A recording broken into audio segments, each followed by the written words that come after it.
Good afternoon. Our next presentation is entitled Mapping the Underground and Unseen City. Andrew Lynch is a self-taught cartographer of almost 20 years. He's been fascinated with the unseen sides of cities for most of his life, focused on unbuilt projects, abandoned lines, and lost futures. Lynch began his obsession as a teenager, exploring and photographing abandoned buildings and underground tunnels. A man after my heart. He taught himself how to draw maps as a way to describe what he was learning, and soon found a rich history of alternative futures that remain unrealized. Today, Lynch documents these layers of history in his geographically accurate track maps of the transit networks of various cities. He is also the co-founder of the QueensLink project, a dual transit and parking concept to reuse an abandoned rail line in Queens, New York City. Join Andrew as he walks us through how he puts together one of his highly detailed track maps. These maps combine an incredible number of historical sources with on-the-ground surveys.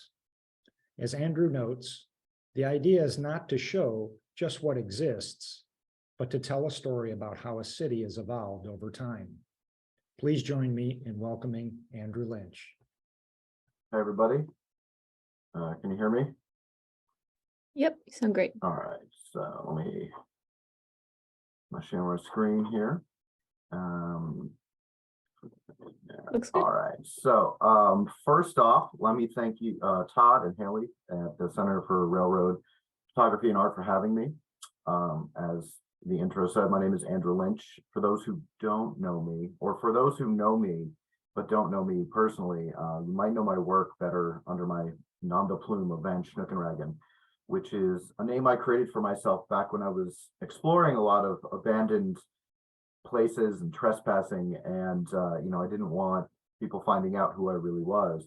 But since I don't really do that anymore, and I'm more of an adult, it's been more okay for me to sort of come out from behind the curtain and really, show who I really am. And who am I? I am, as the intro said, a cartographer, self-taught cartographer of almost 20 years. I have lived in New York now 17 years. I was born in Albany, New York, and I grew up outside of Boston. I'm an alumna of CUNY Hunter College with a BA in geography, and I am the co-founder of the QueensLink project, which I will talk a little bit more about in an upcoming slide. I've been making maps just to sort of help understand what I'm seeing. I read a lot of history. I've always been a big fan of history, and I've always been sort of a graphics person. And so I've always loved maps. Let's see, let me go back. As a kid, one of my favorite things to do on road trips was, look at the atlas as we were driving and try to sort of visualize it. When I was in school, in a history book, the first thing I would do was open the page to the maps and just look at those, because I found that maps had a really interesting way of taking a lot of information, and if you made the map correctly, displaying that information and transmitting that information in a very clear way. And so that's what I am trying to do with my work. I think at this point, my most famous works are the large track maps that I make. Started with New York, and I've done Boston, I've done Chicago, I'm working on Philadelphia now.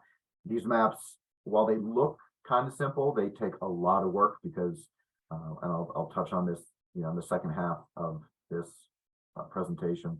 But my process is usually a lot of research, could be years worth of research, and I sort of distill it down into this map. So the way that I got started is, like I said, I've always been interested in maps, but I didn't really think about making them. I've always also been a designer, graphics design, drawing, not really painting, but digitally for sure. And when I first moved to Boston, I was 15 years old. I lived out in the suburb that was right at the edge of the MBTA network.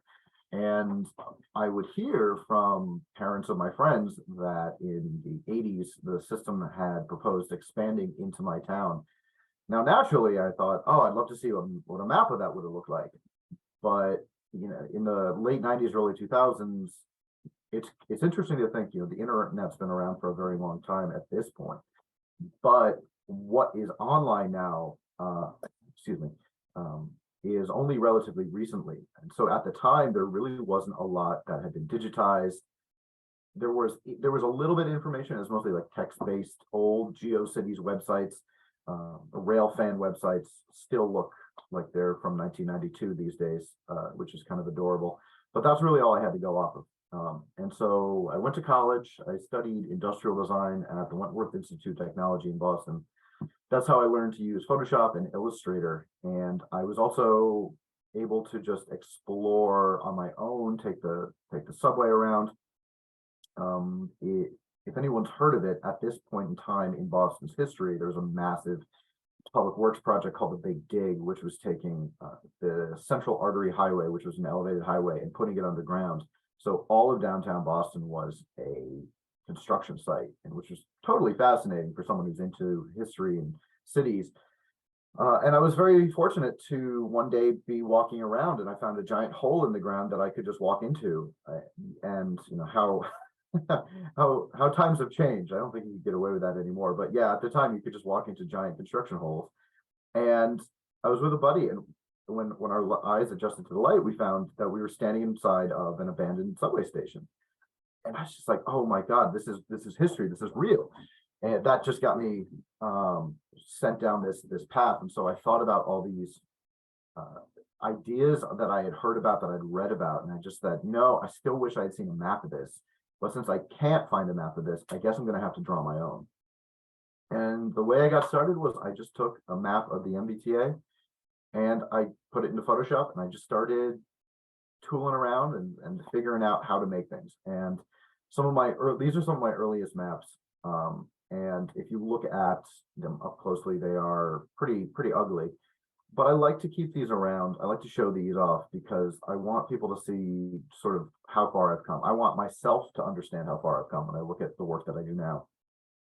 I made these back in the early 2000s, and I didn't really understand at all what I was doing. I just took the little bit of graphic design information that I knew and applied it to this. So what I hope to impart is it's okay to start somewhere and then get better. It's the only way to do it. So, and when I moved to New York in 2015, I took a lot of the sort of practices that I'd been working on for my Boston maps, and I applied them to New York City. I went back to college. I dropped out of college in Boston, and after a couple of years, decided I needed to go back for something.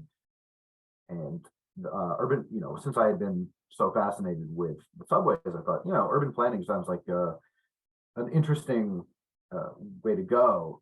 So I moved here, I went to Hunter, and I really got sort of most of my mapping education, despite the fact that I was actually studying geography.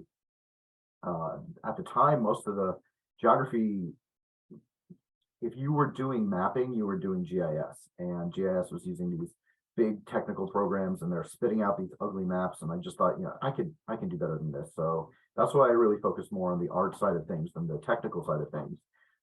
But I kept learning, and I found New York had this amazing history of unbuilt subway lines there that some people knew about. It was sort of the same thing in Boston. People had heard about these things. People had found a couple old maps, but they didn't really know the full story. And so that's what I set out to do is more of a historian, more of just an interest, making maps, using the maps I make to tell the story of the history of the unrealized subway expansion that could have happened, an alternative history that we could have had. And that really got me some exposure. That exposure made me really want to continue doing this type of thing, and more importantly, continue getting better, always searching out different techniques, different ways of making maps. And it was about this time where social media really started to take off. where everyone's sort of bemoaning the soon to be death of Twitter right now, but this was about that time when Twitter and Facebook and maybe not Instagram yet, but a lot of these social media platforms were popping up, and I was able to use those as a way to share my content, but more importantly, create sort of a community of like-minded people, transit people.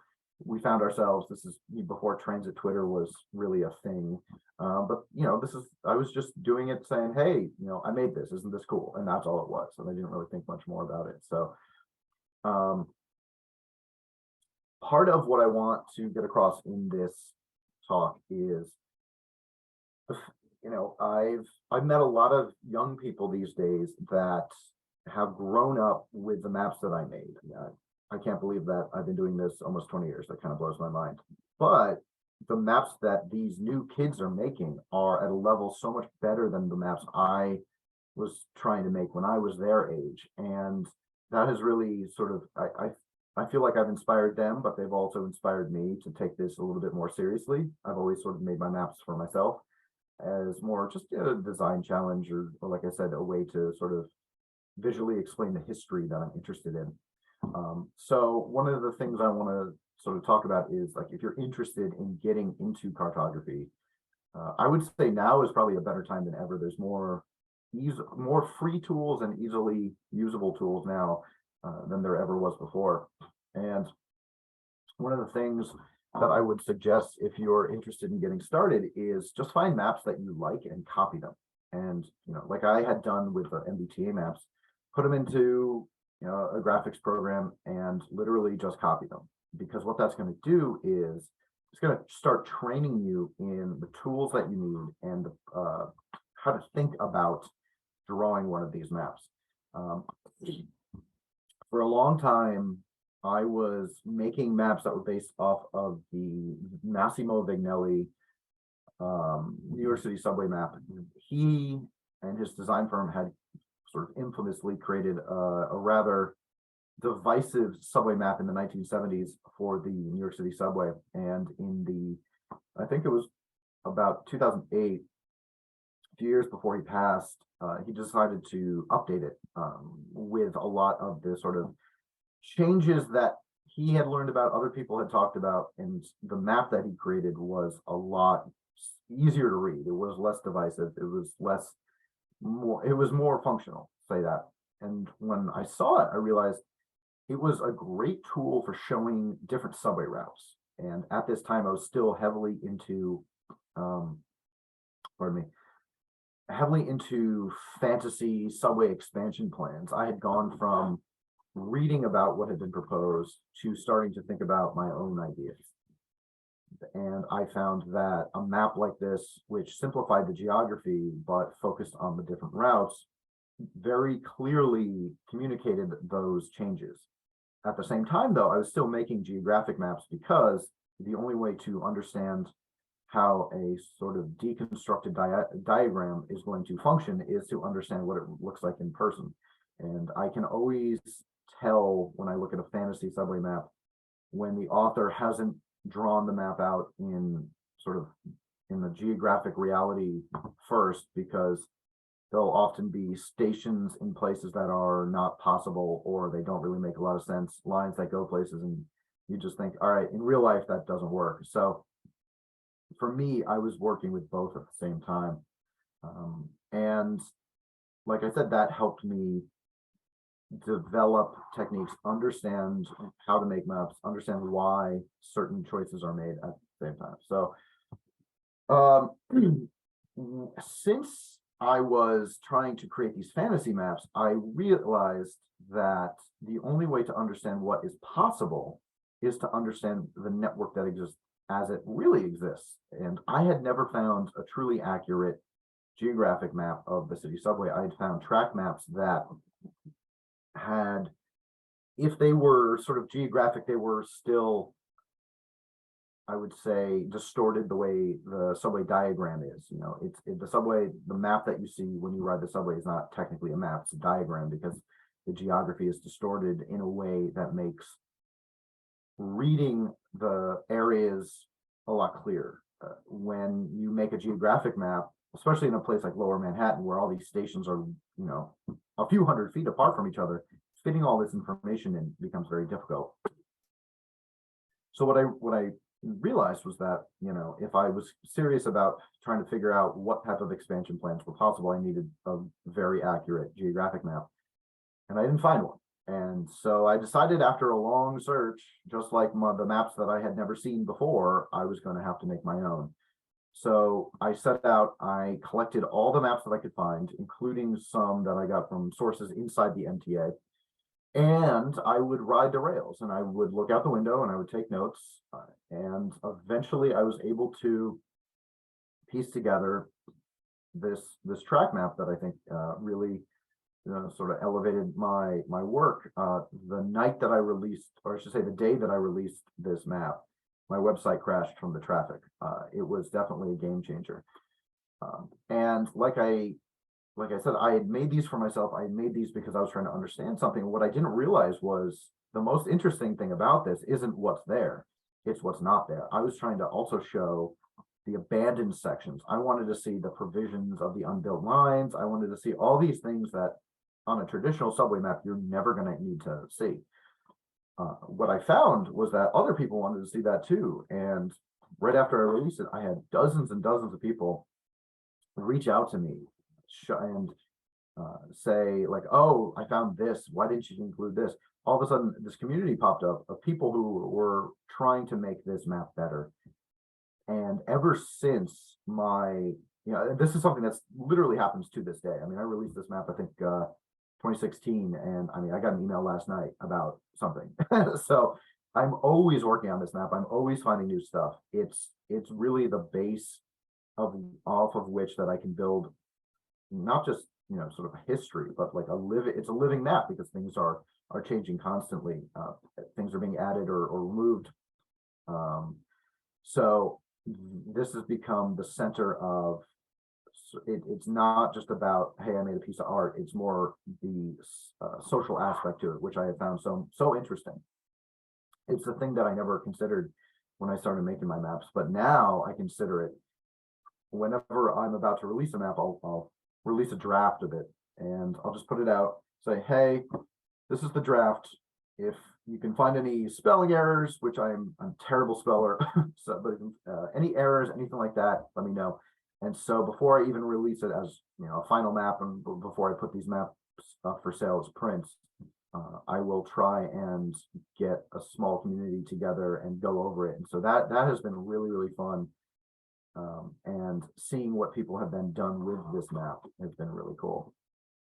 And then finally, before we get to part two, I want to talk about the QueensLink. This is a project that, I mean, this could be a talk by itself, but I wanted to focus just on one thing right now. The QueensLink is a new take on an old idea. So in central Queens, there is a 3.5 mile abandoned Long Island Railroad line that once ran from Penn Station to the Rockaways. In the 1950s, the city bought it. Long Island Railroad didn't want anything to do with it anymore, and the city connected the A train as it currently runs down to the Rockaways, but the northern section remains abandoned. And ever since, I mean, this northern section was abandoned exactly 60 years ago. So ever since, the city, the state have dreamed about using this line, and there's just been a lot of controversy over it over the years. A lot of ideas have been floated. The last major serious plan was to use this as an express line to JFK Airport. This was in the 1970s. But after the fiscal collapse of the city in the 70s, most of the major plans were scrapped, and there really weren't any serious proposals. But there was a small group of passionate rail fans that kept the flame alive. And about 10 years ago, there was a group that of sort of more affluent neighbors along the line who thought it would be a good idea to turn this into a Highline style park called the Queens Way. And there was a debate about it, and of course, the two sides couldn't agree on anything. And I was just a sort of a fan sitting on the sidelines at that point, and I thought, like, I've seen projects like this all over the world. I don't understand why both of these concepts can't work together. And I wrote just sort of a white paper, published it on my blog about how both could work. And the executive director of the Queens Rail Corporation, which had been fighting for the rail reactivation, reached out to me and said, hey, I'm trying to do something like this. Would you like to develop this idea? And I'd never really done any advocacy. And I just thought, you know what, this sounds just crazy enough to be worth my time. And so ever since 2017, we have developed this from just an idea to expand the rail into a full-fledged project. We have about a dozen volunteers. We're all volunteers. We have been doing a lot of political outreach, community outreach. A lot of people still don't know about us. Unfortunately, we didn't sort of put this plan out into the world until about 3 months before the pandemic. So we never really had a lot of time to build our case, but in the last year and a half, we really have gotten a lot done. And like I said, I could talk about this all night, so I'm not going to, but if you want to know more about this project, go to the QueensLink.org. You can email me or just go to my website. All the information's there if you want to get involved or if you just want to learn more. So I'll just leave it at that. The second section of this is the question that I get asked the most is, how do I make my maps? And because I have developed my techniques or learned from other people over the course of nearly 20 years, it's hard for me to just say, oh, here's a simple way to do it. It's so much more complex than that. But, and especially the track maps, because they're so involved. But what I decided to do with this talk is sort of peel back the curtain and just show you a couple of the techniques, give you some basics if you're interested in making a map like this. The actual techniques themselves are not complicated. It's just the actual amount of work it takes. You know, if you're making a sculpture out of marble or granite, you know, the only thing you really have to do is chip away, but it's a lot of chipping and you have to know what you're chipping and what you're not chipping. So with that in mind, let me show you how I chip a little bit. Excuse me. So the first thing that anyone who wants to make a map needs to understand there's two types of digital graphics. There's raster graphics and there are vector graphics. And when I started, I made in raster because at the time it's the only way I understood how to do things. And then I learned about vectors and then I switched over. Raster graphics are pixel-based digital graphics, meaning the entire image is made up of individual pixels, individual dots. Now, altering these images is not difficult. You take a paintbrush, you take a pencil, something like that. But what you're doing is you're just changing the individual pixels. This means that the actual file itself is going to be very large because it has to have the data for every single pixel. So if you have a large map, it's going to be a very large file. It makes it harder to manipulate things. Let's say if you drew a line, then you have to erase that line and draw a brand new line, just like if you were drawing with pencil. Vector-based graphics are graphics that are based on mathematical equations. You are not drawing pixels, you are drawing a point or a line, and then you give that point or line a piece of information such as the width or the color, something like that. That makes changing these lines or dots, points, I should say, much easier because you can just move them. You can change the arc of a line, and so you can create these very smooth, very accurate lines. That's what you want in a map. You can see the difference between these two maps. The one on the left is the raster. If you were to zoom in, the further you zoom in, or in the terms we're talking about, the further you scale it, the less clear it becomes. But the vector map on the right, if you were to zoom in, because it's all based on mathematical data, the line can readjust itself instantly, or rather the program that you're using does. And so at any scale, that map is going to be just as clear. And that's really one of the best reasons to use that, because then if you're going to go print this, you can print it at different scales and it's going to look good all the time. So like I said, the two programs that I started using, the first was Photoshop, the second one's Illustrator. Photoshop is designed for pictures, right? The difference, like like photographs, like that type of thing. Those are raster based. That's a raster program. Illustrator is, because you're dealing with lines and you're dealing with points, that is a vector program. And so when I started with Photoshop, it's just because it's the only thing I knew. But then I learned about Illustrator and I moved over to that. And so everything that I do is in Illustrator. Again, even though I did take some classes in college, I am a sort of a visual learner, and I really had a problem using GIS software with graphic information systems, because at the time there were sort of these massive programs that you had to even just use them at school because you couldn't really buy them on your own. And you also needed to have access to large data sets, which were not really publicly available, back when I was in college. So to make a map, you had to insert all this data. You had to find the data first, insert it. Then you had to sort of tell the program the parameters you wanted. It would spit it out. You have to go back and sort of realign things. And I just remember thinking, I can do that with my hand in 2 seconds. So that's why the maps that I make were primarily hand-drawn. I have since started using a lot more GIS data. I'll cover that in a bit of why I've switched over. But at the time, I think learning to draw by hand was a better education than if I just learned how to do GIS, because by doing GIS, you're beholden to that system. Whereas now I can do both, and I can create maps that are a lot more, that pop more, that are more dynamic. But what I'm going to show you in a second is sort of how to use both. Primarily today, the tools I use are Adobe Illustrator. This is not a cheap tool. I've been using it since college and I've gotten free upgrades, so it's easy for me. If you are interested in getting into this type of thing, I would suggest using a program like Inkscape, which is a free vector software. The problem is the tools that I'm going to describe, I don't actually know if they're in Inkscape. I've never used Inkscape, but I would say you could probably find something similar within Inkscape. And if you want to sort of take what I'm going to show you and then try to figure out how to do it on your own, that would be a good idea. Today, I do use a program called QGIS, which is the free GIS software.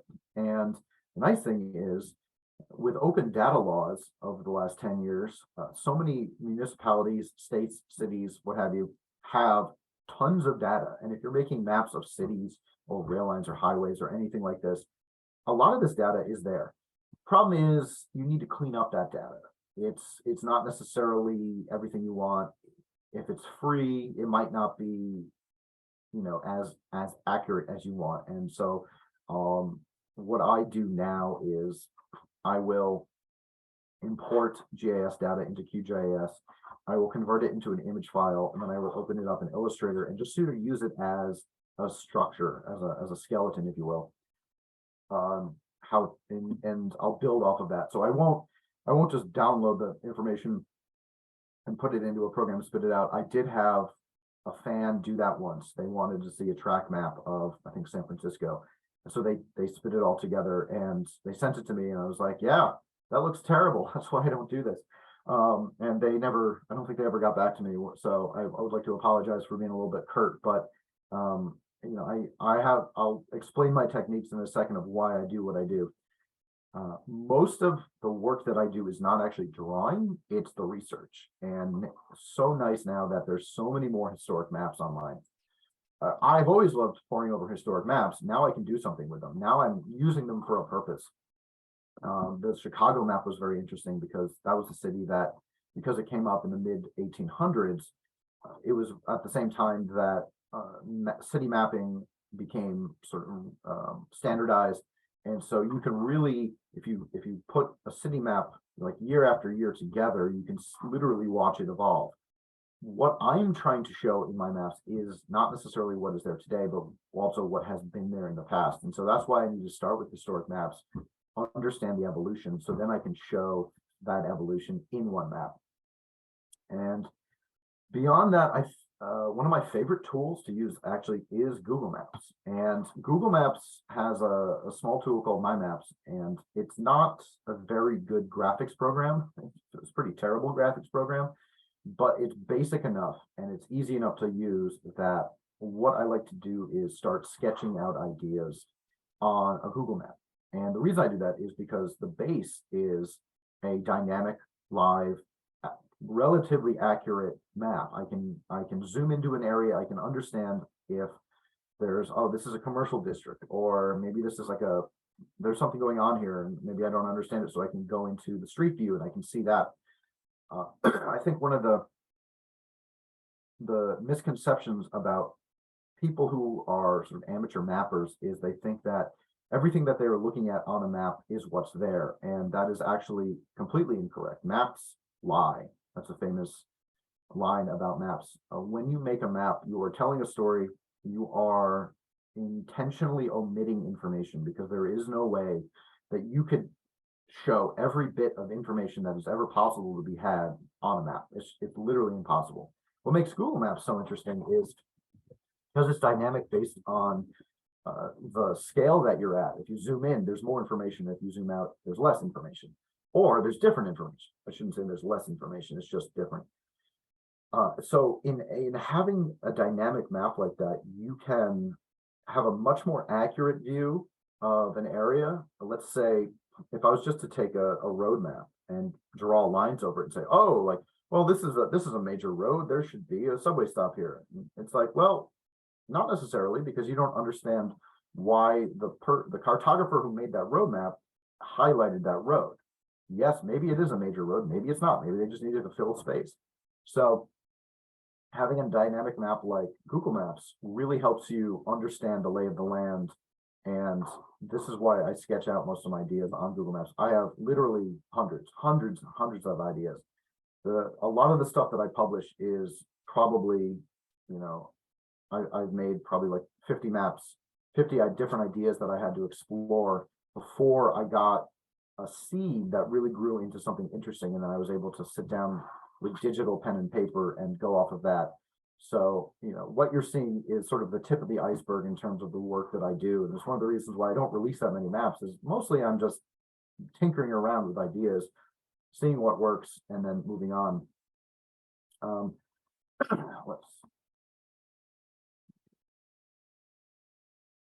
So what I want to talk about is if you're going to make a map, if you're going to set out, I mean, these things can take a while. If you're going to set out, you need to give yourself some ground rules. Like I said, maps can't show everything that exists. And so you have to think about what is it that you're trying to show? What is the story you're trying to tell? The story I'm trying to tell with my maps is on a 2D non-dynamic surface. I'm trying to show 3 dimensions and layers of history, right? So how do I do that? To do that, I need to give myself some parameters. The first is I need to understand what was there and then show how that's changed. So for instance, this image on the right here, this is the South Station area of Boston, which has changed much like the rest of Boston quite a lot in the last 100 years. South Station was, when it opened, I believe it was the largest rail station in the United States. And it has since been reduced in size for lack of ridership, but also urban renewal projects, and most famously, the highways that cut through there. And so what I have to decide is how am I going to show South Station as it once existed and how it exists, but show the remnants of what used to be there. And so I have to decide, all right, well, if an area is undeveloped, if there are, let's say, provisions, or there's land left over that has not been redeveloped, where you can clearly see the rail lines used to be, I'll show that. But let's say a building was built over an old right of way. I'm not going to show that the entirety of that former right of way because it's not there anymore. And so what you'll find with a lot of my track maps is parts, little dashes and dots, almost looking like Morse code, right? But what I'm trying to show is this is a rail line or a right of way that which once existed and has now been divided up. I have a lot of sort of rail fan friends that think, oh, it'd be great if we could like rebuild this line. And I just say to them, no, you can't. They've built buildings on top of it. You're not going to knock them over. So that's why I decided to sort of give that for myself as a ground rule. There are other ground rules that you might have to develop on your own. All the ground rules that I have, I developed on my own as I just sort of tried to figure out how to go about making a map like this. So how do I get started? I always start with a base. I should say almost all modern mapping, if it's accurate, is if you're doing GIS, if you're doing something else, you're basically tracing over something. If you were to survey something, you're basically digitally tracing the reality. You're going out and you're taking coordinates and you're tracing an actual place. If you're doing it over a satellite image, you're just tracing over a satellite image. You want that image to be as accurate as possible so you can get your data to be accurate as possible. So the way I started doing this was, years ago when Google Maps, actually before Google Maps, I would find large satellite images and just draw over them. And then when Google Maps came out, what I would do is to get the scale that I wanted, I would zoom in a lot, and then I would take a screenshot, and then I would move the image or move the map, take a screenshot, and then I would do that over and over and over again and piece together a large canvas that I could then draw over. And when people first reached out to me, like, oh, how do you make your maps? That was like the number one thing I didn't really want to tell people. Is like, you don't understand like the tedious amount of work that goes into this. But since we're here, that's really how I got started. And now what I do is I use OpenStreetMaps, which it's been an amazing community there of cartographers and data folks that have really put in a lot of hours to make really, really accurate maps. And so I can use that data, build off of that. What I do, this is a base of Philadelphia. And so what I did with this is I just set up a string of code on, I think it's called Map Berative or something. And it uses OpenStreetMaps data. And you can just export sections. And I still have to stitch these together, but it's a lot easier to stitch together 2 or 3 sections than it is, 100 or something. What I'm going to do next is I'm going to start tracing over the lines that I want to draw. I use the pen tool, which is probably the number one tool that I use. Super basic. This is an Illustrator. I'm sure Inkscape has something similar. And literally, I just draw the lines. I just draw one line. What I have also been doing is if I can find relatively accurate GIS data of rail lines, I can then download that information. Like I said, put it into QGIS or some other program. I will have to then convert that in that program into a vector graphics file, import it into Illustrator. That way, it just saves me a lot of time. But the problem with that is that data isn't exactly what I want to have. It's a good structure. So as an example, this is Holmesburg Junction, just northeast of Philadelphia, the city center, on the main line, the northeast corridor. And so what I've got here are 2 GIS lines that I've imported. And as you can see, they're 2 lines. They're not telling me anything. They're just saying, okay, this is where there's some rail lines. What I'm going to go do is maybe clean up some of the curves, make sure certain areas are connected, and then I'm going to look at what's there now. Now this switching over to the satellite image. So what do we have to draw? Well, here's the northeast corridor. It's got 4 tracks. There's a platform right here, only on one side. But I also notice there's this spur right here. And this spur isn't just a single track. There's clearly 2 abandoned trackways on either side, or one on either side. And then you've got this little nub down here, but you've also got this industrial track over here serving this over, or what looks like it's serving this over here. I have to see if this rail line is still accurate or active. So what I'm going to do now is switch over to the historic map that I've got. This is a map of Philadelphia from 1929. And these can be a little tricky to read sometimes. I usually like to use multiple historic maps because they're not always correct. Sometimes a map it's showing some station that's actually not there, or a development that was proposed. I'm always fascinated by stuff like that, but it doesn't necessarily mean that was really there. And so you have to do a lot of homework before you can get a clear picture of what used to be there. So we're looking at the main line here. We got 4 tracks. We've got this 5th track down here with some spurs to various industries. And then we've got this branch up here, the spur track, and I can see how it started out as 3 tracks here. And then there was a little siding over here or siding over here, and then it goes down to 1 track. So that's what I'm going to draw. I'm going to draw that first. So I said the first most used tool that I have is the pen tool. The second tool that I use the most is what's called offset path. This saves a ton of time, because what this does is you select the main line, you do an offset path, and it creates 2 parallel lines on either side of your line. And that is how you get the track effect. Let's put it that way. And all I do is offset a path, clip the ends to the lengths I want, and I just repeat. And so to take 2 lines and then turn them into 6 or more, I just do the offset path a couple times, and I'll do it one more time for the station platform, and then bingo, there it is. So what I've got now is the main line, the 4 tracks here, the industrial spur down here. I think I'm missing a couple stuff down here that I haven't added. And then I've got the spur going north with the 2 abandoned sections right there, and then the little nub right here. And in essence, that's how I make these maps. It's actually very simple. It's just incredibly time consuming because you have to actually draw every little section. And then I had to decide also how these things were going to look. How are active lines going to look? How are the platforms going to look? How are inactive lines going to look? And so all of that is stuff that I then built off of the basics, so to speak. These green sections here are the parks, the park areas here. And those are ones that I can either draw by hand or import from GIS data, something like that. So, you know, it's not necessarily hard work, it's just a lot of work. And as all I have to do really from then on is just keep doing it. So this is Center City, Philadelphia, and all of this was drawn with those couple techniques. That was it.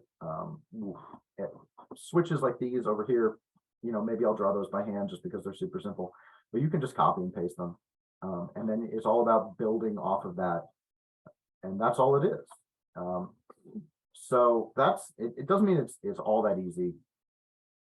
They're part of what I want to show is, you know, what used to be there. So when you've got these giant post-industrial East Coast cities, you also have a lot of abandoned rail infrastructure. And those ones become a little tricky because you have to really draw not what's there, but what was there. And so here's an example. This is the old Reading Railroad freight terminal, which is northeast of Center City, Philly. And this is what it used to look like. I mean, this is a serious undertaking here. And I can't imagine what this was like when it was fully active. But most of it's been abandoned. In fact, you know, the Reading Railroad doesn't exist anymore. And so what's here now is really just serving this small, I guess, mining or gas facility up here. I'm not really sure. But then I also have to look at what's there now and say, all right, what has been redeveloped, what can I show? And so then I have to set out and draw what was there, and then, so to speak, abandon it, and then draw over it what is there now. So these sections take a lot longer. They usually burn me out. It's usually why I have to take a break for a while. But what I want to talk about right here is one of the tricks that makes these track maps work so well is that I'm working with different scales within the same map. If you look at any map, what you're normally seeing on a normal map is everything is drawn at the same scale because you want to know where everything is relative to one another. What I'm trying to show is specific pieces of information, which is tracks, connections, switches, stations, these types of things. And if I was to do everything at the same scale, if you were to zoom out and look at an entire city, it would just be, you couldn't see anything. You couldn't see those details. And so what I had to do is draw the background, the geography as one scale, then draw the main lines as a bigger scale, but if I was to draw these, yards at the same scale as I draw the main lines, they'd be massive and it wouldn't fit, it wouldn't look good. So I draw those at a middle scale. So my maps have usually 3 different scales on them, and that's how I achieve the effect of showing something that is geographically accurate, but at the same time legible. And that's sort of the little trick that I don't think people understand when they look at my maps is, okay, if you really look at this map, these tracks are not, what is this like? This would be like 100 feet apart. It's like, yeah, they're not actually that far apart. But if I was to show them as close as they really were, you wouldn't be able to see anything. So, and this is just a zoom in of a little bit of area showing sort of what I have to work with here. I've got to look at, these, there's like a dozen abandoned right-of-ways here. Then you've got this modern right-of-way, and modern tracks up here, about a half dozen up here. And oftentimes what I find is everything is not one-to-one. And what I mean by that is if you, let's say you had 3 tracks and you abandoned 2 of them, theoretically of the same track that's active, well, a lot of times railroads will just rebuild something over on top of the old tracks. And so you can't just show what's there and add the abandoned sections later. What I had to do with this section is I had to show the old yard first and then draw the modern connection, the modern lines on top of it. So I really am drawing multiple maps at once. So, there's probably no way that I could truly communicate in such a small amount of time what it takes to make these maps. But I just wanted to show a little bit, just a sneak peek or just an introduction, if you will, into how I make these maps. Just to start if you've got a couple tools, you can start learning. Like I said, originally cartography is now more easier than ever. Free software has lowered the bar of entry. It's still not easy. I mean, you're still going to have, if you've never done anything like this, you're still going to have to make a lot of mistakes. And that's okay. I think for adults, when you're trying to learn something because you're an adult, you think, oh, I should know how to do something. You have to forgive yourself and let yourself make mistakes and fail and make ugly maps because that's the only way to learn. And another great way to learn is to copy what others have done and to figure out how they do it. That's old masters, in Renaissance paintings. That's how they got started. So there's no way, none of us are necessarily better than they are. So that's a fun way to get going. And what I've found now, these days with social media is it's been a phenomenal way to share my work, to get my work out there, to get my name out there. But that's also been a great way to understand why people like my work. I make my maps for myself for reasons that I have. And then when I put it out there, I see people's reactions to it and they start talking about it. And I think, oh, I never looked at it that way. And now I'm going to go back and make another map where I can have that, whatever piece of information, whatever viewpoint that I learned about in mind. So that's what's really got me excited about continuing making maps like this. And so I encourage you, if you are into these types of things, maybe you don't want to make a map, but you appreciate maps, reach out to people and tell them what you like about it or tell them what you don't like about it. So I'm always trying to make my maps better. I'm always learning. I'm going to be a student for the rest of my life. And so it's anyone who can teach me something is important to me. And so and anything that you can learn is going to make you better. Again, when you start out, what is it you're trying to tell? I see a lot of fantasy maps online that seem to be just done for the sake of making a map. And, that's fine. If you're just making a map and you're learning techniques and stuff, that's cool. But like a map is a story. And especially like a railroad map or a map of history. What are you telling in that? What was the piece of history you're trying to convey? Was the story about that city or that location that you're trying to convey? So think about that if you want to get started. What is the story? Why does this map need to exist? I see a lot of maps. I'm just like, why am I looking at this? What is this? Why am I looking at this? And finally, don't be afraid to try new things. Most of the maps like I make, people don't see because I'm trying something. And maybe I've got a great idea and I work on it for months, and then one day I look at it and go, ah, yeah, that's stupid. I've got so many maps like that, so many maps that will never see the light of day. And that's okay, because I always have to work through an idea. I have to, or maybe that idea requires me to figure out how to draw something in a new way. So maybe I didn't use that idea, but I learned a technique from that and I've grown. So that is something that is definitely going to be important if you want to get started, is just try things, throw shit at the wall and see what sticks. And lastly, and I keep talking about this, and it's one of the things that I find so exciting about this is the social aspect of what I do. And what's been really exciting for me is the people who have taken the work that I made and I just put out there just for fun or for myself or whatever, and then have run with it. I've seen people that have copied my maps and built off of them.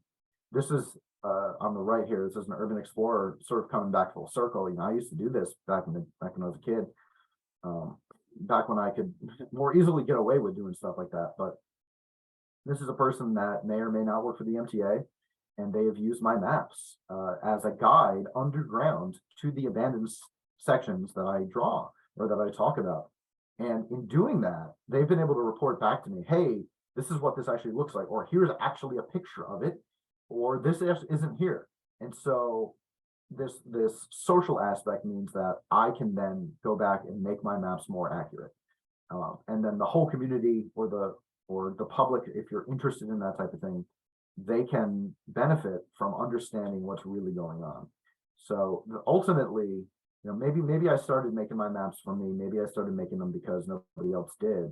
But now I am making them because people encourage me, and because I'm trying to help illustrate, help illuminate an aspect of the world in which we live that I think people are fascinated by, but they don't understand.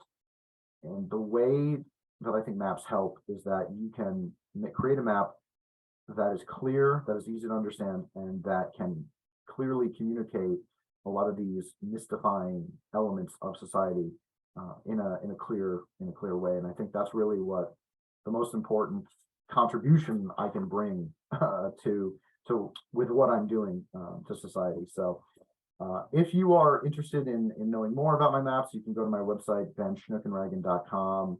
I have a store. I sell the nicer maps, the track maps. I also have a blog, which a lot more of my work, but also a lot of the big detailed track maps, they're all available for free to download. I just sell prints of them. I'm active on social media, although I'm pretty much done with Twitter these days. So maybe find me on Mastodon or something. But yeah, if you want to know more about this, if you want to know more about the QueensLink, just reach out to me. I'm more than happy to talk about it. So